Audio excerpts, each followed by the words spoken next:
This week on the Digital Coffee, LinkedIn scheduling is finally here for some people. Is TikTok a security threat? And Twitter Blue has been put on hold again. All that and more after this. Good morning, and welcome to the Digital Coffee. This is your weekly dose of digital marketing and social media news for small business. My name is Amanda Webb, if you haven't met me before. I am an ROI consultant and mentor and trainer. What does that mean? That means that I can help businesses just like yours get more profit from their digital marketing. So get in touch if you're interested in that. And if you want to know more about how you get ROI from your marketing, I've made this little workshop that you can sign up for. It's just under an hour long. It takes you step by step through the process. It's absolutely free, so you can just scan the QR code. I can see we've got Simon in the house this morning. Do say hello if you're here. I'd love to know, are you a TikToker? Are you an Instagram Reelser? Or are you neither of those? I'd love to know, do you prefer TikTok or Instagram Reels? So Simon says, yes. Do you have it? Simon, do you have LinkedIn scheduling? Because if you do, I am going to be hugely jealous of you because I look every single day and I don't have it yet. But what is LinkedIn scheduling? Who has it? How does it work? We're going to talk about that shortly. So just a big shout out to those on LinkedIn. I see we've got Kate watching over on Facebook, who, yes, Kate is a big fan of Instagram more so than TikTok. Yes, and that's a big question because later on I'm going to be talking about a study from Social Insider that has compared the two and might make you choose between them. Simon says no, he hasn't got LinkedIn scheduling yet. Seems to be quite arbitrary who they're giving it to. Surely I'm so important. I should really have it. Anyway, let's move on. Let's get on with the news. Hi, I'm Kyra Fingleton from Glamping Under the Stars, and you're watching The Digital Coffee with Amanda Webb. LinkedIn has finally launched the much rumoured, much anticipated inbuilt scheduling. That's scheduling that you can do directly on the app or on the website. We've been waiting for this for a long time. It's been rumoured for a while. I think I first started talking about this 3 or 4 months ago, but now it is being rolled out to users. And rolled out is the word because not everyone has it. Luckily, they did give it to LinkedIn expert John Espirian, and I'm going to link to his blog post about it below. This is a screenshot from his blog post that shows you this is what it looks like if you've got it. There's a little scheduling circle, a little clock icon appears, and then you can schedule your update. Now, one of the reasons that people wanted LinkedIn scheduling, particularly social media managers, or even people that run businesses and are using a third-party tool like Agora Posts, which is what I use to schedule your posts, there were certain types of posts that you can't schedule. One of those was polls. And, polls are great on LinkedIn. They're a great way to get engagement, but you couldn't schedule those because of the LinkedIn API. Third-party tools weren't able to schedule those. And guess what? You still can't. You still can't schedule polls. Something else you couldn't schedule were carousel posts, or those are the PDF documents that you upload and you can scroll through.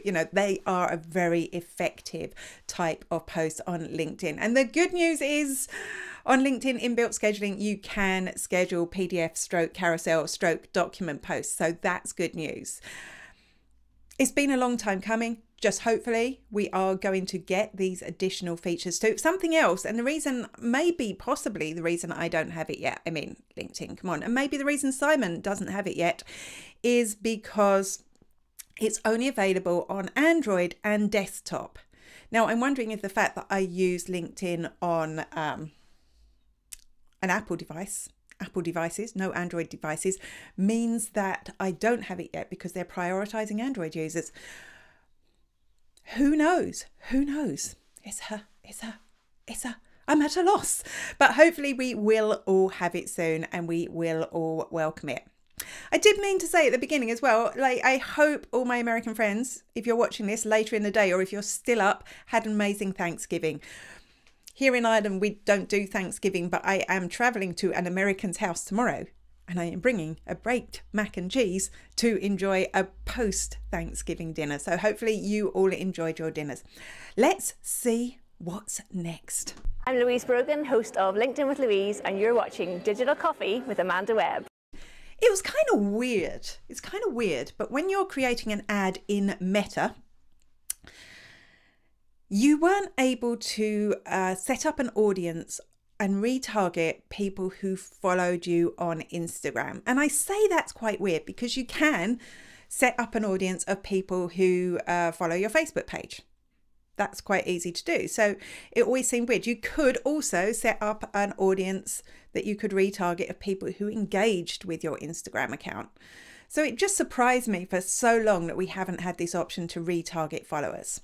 But now, according to John Loomer, who spotted it, and I actually do have this on my account as well, you can now build a custom audience of your Instagram followers and retarget them with ads. Now, why is this important? Well, there's a couple of reasons. Firstly, if somebody follows you on Instagram, that's quite a commitment. So it's, they already know you. Hopefully they're seeing a number of posts from you in their feeds. So when you target them with an ad, they're more likely to buy. So that's the first one. Secondly, the engagement audience was good. Like the Instagram engagement audience can be quite large, obviously, because you get a lot of people watching videos, but maybe not so relevant because they are served your reels in the feed, whether they like it or not. So maybe not quite so relevant. And also that you could only build a retargeting audience from Instagram engagers up to 365 days. Which is fine because you think somebody who engaged with a post 365 days ago won't remember you now.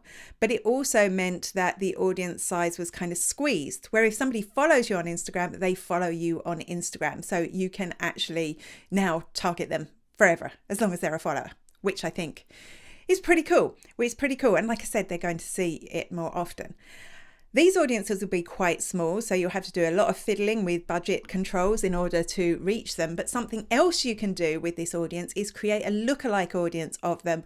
And this could be a really good way to get new followers. You can't run an ad on Instagram like you can on Facebook to get new followers. But if you run an engagement ad, hopefully because they share the interests of your existing followers, they're more likely to follow your account, find out more about you and build trust over time. So I think this is a really positive update. It just surprises me it's taken so long to get there. Hello to Derbler, who has Android and desktop for LinkedIn scheduling, and she still doesn't have it.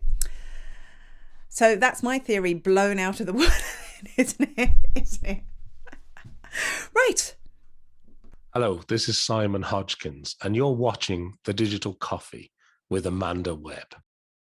Is TikTok a security threat? This is a conversation that I've had with Howard Howie, who sometimes attends this Digital Coffee, a lot, because there is a lot of concern about what happens to your data on TikTok. It's a Chinese-owned app. There are laws within China about sharing data, and TikTok have tried to combat this over the years. For a while there, they had an American base, they had an American CEO. They tell us they'll never share our data with the Chinese government, and we just have to kind of believe them on that. But the governments of the world aren't buying into it. In America particularly, you may remember for a while when the last president was in power, he put a ban on TikTok for a small while. It never really took because of these security implications, and it's still a concern. The head of the FBI, or he's got a better title than that, FBI Director Chris Wray, says that risks of TikTok include the possibility that the Chinese government could use TikTok to control data collection on millions of users. And that's actually, that's a point, because even if they're not getting the data now, is there some way that they could force TikTok to hand over that data to the Chinese government? And if they do, how worrying is that in the real world? We need to think about that. And secondly, he says other risks.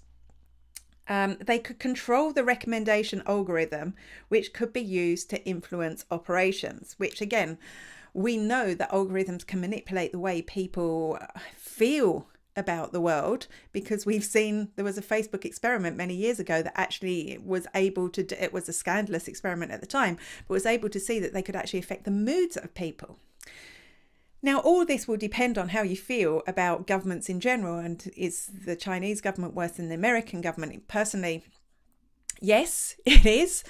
And it does become worrying that as TikTok users that we want to share, we're quite comfortable sharing our data with an app that could quite easily be forced to share that data with other people. What does this mean for the future of TikTok? Well, it does mean that governments could end up closing it down. So even if we're not personally worried about the risks, and I'm probably going to continue to use TikTok from time to time, I don't go on it too much because I find it addictive. But it could mean that governments close down TikTok, which means if you've invested a lot of time and effort and money in TikTok, that could be wasted. But there is no guarantee that other social networks might not go away. Look at Twitter, teetering on the edge for the last few weeks. It's a complicated one. I think it's important for us to be aware of these concerns and see what we can do about it. So what about you? Are you worried about TikTok? I can see we've got loads of people watching now. Do you just want to put your head in the sand when you hear this sort of stuff? Or does it concern you? Does it even stop you using TikTok? I'd love to know. We're on to some more fun stuff now. Good morning, good afternoon, and good evening. This is Jeremiah J-Man Monero with J-Man Speaks from New York, and you're watching Digital Coffee with Amanda Webb. Make it a great day. More of our conversations are happening not publicly on Facebook pages, on LinkedIn discussion boards, on our profiles. More and more, we're taking our conversations into direct messaging. It is the way it's been going for a number of years, and it really is becoming the hub of where our conversations happen. I almost feel like we've gone full circle in a way. And of course, the biggest direct messaging platform on the planet is WhatsApp. And we know WhatsApp have become business friendly over the last few years. Some people have always used it for business, but they brought in business friendly tools and they're slowly rolling these out. But this week they've announced one that is about discoverability of your business. So it's no longer just a place to communicate. People will actually be able to find your business using this new business search tool. And what this does is people can type in what they're looking for. It will bring up suggestions. It will bring up a map that will show where the businesses are. So this is your opportunity if you are a business on WhatsApp to be discovered. And because they're discovering you via WhatsApp and they can see you're local, now they can get directly into a direct messaging conversation with you. So it really is a very cool tool for businesses, particularly local businesses, to use. And I think this discoverability feature will make it more attractive for businesses. We are going to see a lot more business features soon, and some of those they're going to make us pay for. Good morning to Joanne. You've never used TikTok. It's way too addictive. Yeah, that's my problem. That's not a coincidence. That's a purpose to it. You know what? I think, Joanne, all social networks wish they were as addictive as TikTok, honestly. They really do. They want to keep us on platform all the time, and TikTok has totally mastered that with the algorithm. So I do use TikTok, but it's one of those things that I have to be aware when I'm using it. I can't go on it during the day, for example. There you go. I'd love to know, though, for those of you who haven't answered the question yet, do you prefer TikTok or do you prefer Reels on Instagram? Because we've got a study that we're going to talk about shortly related to that. Hi, I'm Carol Phillips from Laguna Beach, California, and I'm here watching Digital Coffee with Amanda Webb. Hi. This whole Twitter verification thing, Twitter Blue verification, is still a total mess. So people who signed up to Twitter Blue ever and were a member of Twitter Blue, or people who signed up when he being Elon Musk, released his new Twitter Blue verification thing a few weeks ago for $8, they all have a blue tick now. They have that blue tick. They've retained that blue tick. I'm sure they've taken it away for any scammers that they found or any impersonators that they found, but they still have a blue tick. Then they've gone back to this whole official account thing. So accounts now have like an official tag, even if they don't have a blue tick. So a lot of news organizations are getting this now, which is interesting because he said he wasn't going to give it to journalists. So clearly he's giving it to news organizations. So Woohoo! That's interesting. He was due to relaunch Twitter Blue on the 29th of November, which is next week.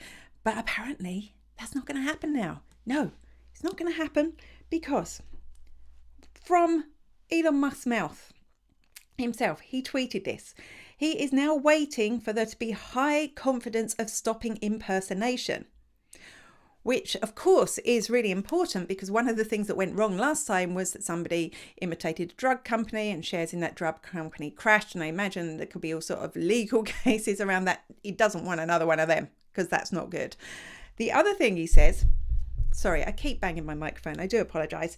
The other thing he says is that there may be different colors for people and organizations. So we're going to have a whole rainbow of colors of blue ticks, verification ticks in the future. Now that could just be something that passed through his head, because I think one thing we've noticed since he's taken over Twitter is that he just tweets whatever he's thinking about right now. That's interesting. So we're going to have to wait a little bit longer. I have seen that people who subscribe to Twitter Blue are finding the whole experience a bit underwhelming. There aren't enough features maybe to justify that $8, €8, £8, whatever it is in your region per month. You know, the Twitter verification is really, not that exciting. And I've talked about this before. I've talked about the one thing that would always get me would be better metrics, better statistics, a better dashboard. I would like that. A lot of people talk about having an ad-free experience, and some people say they're still seeing a lot of ads. So they're underwhelmed. Will people finally go for Twitter Blue when he relaunches it? Will people want to pay that for the verification when it doesn't mean anything, when there's an official tag as well? I just don't know. I can see we got a few comments, so glasses time. Hey Jessica, great to see you. I'm happily addicted to TikTok. Yeah. Also need to keep on top of video content trends, and that, yes, you're absolutely right with everything you're saying here. It's influencing every app out there and how people consume content, and you're not crazy about Reels. You have a really good point now, because every social network has embraced that short form video content now. We've got the meta networks, Facebook and Instagram. We've got the full screen video there. Twitter, if you click into a video on Twitter, it brings you into, you can just scroll up from video to video. It's exactly like the TikTok experience. Even if you're on LinkedIn on mobile and you see a vertical video, when you click into that, it expands up to fill the whole screen. So you're absolutely right. It's completely changed the way that social networks work and the way that content works. And even, I think, it's making social networks more of a creator experience. So people are posting less publicly, but the people who are posting are people that are creating really interesting Reels, TikToks, whatever, short vertical content, whereas the conversations seem to be happening in more of a private space. And good morning to Katie. Great to see you here. You're having tea. I forgot to ask you what you're all drinking this morning. I just had my tea, as always. I must do a GIF after this as well. I'm really getting excited. I'm just going off topic here. I keep hitting my microphone, putting my glasses up and down. I don't know. It is Friday. It is Friday. Forgive me. I'm Esther. And I'm Melanie. From the Monday Morning Marketing Podcast. And you're watching the Digital Coffee with Amanda Webb. Social Insider have just released a new study about TikTok versus Instagram Reels and which one can be most effective for you. And it's a really fascinating study. I'm going to link to it here in the comments. And I do need my glasses for this because I'm going to need to read quite a bit. Now, one of the big findings is that TikTok totally rules for engagement, as you can see in this post here, in this graph here. That's your engagement rate, which is a really good way to measure how effective your content is. And Instagram's that little yellow line at the top, the black at the bottom, that black line at the top shows you that it is totally blowing Instagram Reels out of the water for engagement. And in some ways that's not surprising, because Instagram does a whole lot of other things apart from vertical video, and mostly what TikTok does is vertical video. So that makes sense that the engagement rate is higher. But also TikTok videos get 44%. hit my microphone again. I need to get out of that. TikTok videos get 44% more comments than Instagram Reels. But that's not all bad news. It's not all bad news for Reels. If you're a fan of Reels, like Kate said she was at the beginning, it's okay, because actually, if you have a small account, so they're saying between 1,000 and 5,000 followers on Instagram, you will get more views. The watch time, the watch rate, which means the number of people who follow you compared to the number of people that watch your videos, is much higher for those smaller accounts than the really big accounts on Instagram. And this kind of follows a lot of what we see on Instagram in general, not just for Reels. And what we see on Facebook. Once an account reaches a certain level, the engagement rate or the watch rate can tail off. So even though that you're getting lots more followers, it's a percentage of those followers that watches gets a lot smaller the bigger the account gets. So I think that's good news for small businesses. Definitely worth having a look at that report. It's fascinating. I would love to talk about it for longer, but we only have half an hour for this show. I will put a link in the comments though, so go and check that out. Hello, this is Nicole from Wonderstars, and you are watching Digital Coffee with Amanda Webb. Instagram seemed to be playing with the idea of having some sort of community, a bit like a Facebook group. It's been rumoured for a little while. We've not been quite sure what it's going to look like, but Twitter user Hamad O spotted this sticker. So it is, if you can't see it, it is like a messenger icon or an Instagram direct icon with the word channel next to it. Now, when this sticker is clicked, it brings you through to set up a group chat. And this is going to be a group chat that can be searched and people can join. So essentially it is a group, but in a messaging kind of space. And remember, people want to communicate via direct message now. They don't necessarily want to do it in a public way. So this could be a really valuable way to get people who have interests, or people that setting up a group of something that your audience is interested in. So for me, it could be specifically about learning about analytics and ROI. It could be business owners who love cats and just have a bit of fun there, a good way to meet people. It could be that. And this is exactly like Facebook groups. And I think, Facebook is very aware that the appeal of Facebook is very niche now. Well, very niche, billions of people niche, but it's got a certain audience on Facebook. It's got a certain audience on Instagram, and groups have worked really well on Facebook. So by launching something similar on Instagram, it could be a real hit. I like the idea.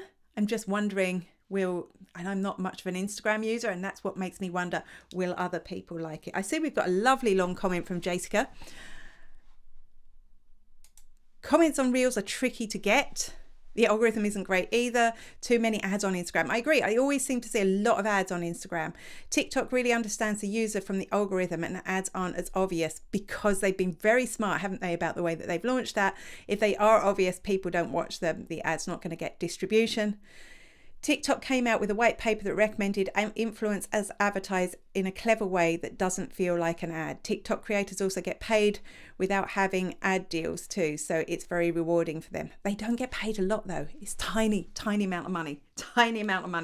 But yes, TikTok really did, when they started introducing ads, they were very prescriptive about the way people should advertise. And very occasionally I'll see a terrible ad on TikTok, but I swipe away straight away. So that's never going to work for you. I think you have a really good point there. I'm just going to have a quick scroll through to make sure I didn't miss any news, because I feel like I missed a story.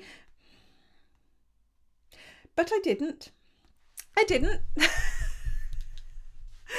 It's been lovely to share this time with you today. I hope if you're American in America, you had a fantastic Thanksgiving. I have 3 shows left before the Christmas break here. That last show is going to be predictions for 2023, and we'll also look at my predictions for 2022 and see which ones were right and which ones were wrong. That's all for today. Thank you for joining me. I will be back, same bat time, same bat place next week. Until then, bye-bye.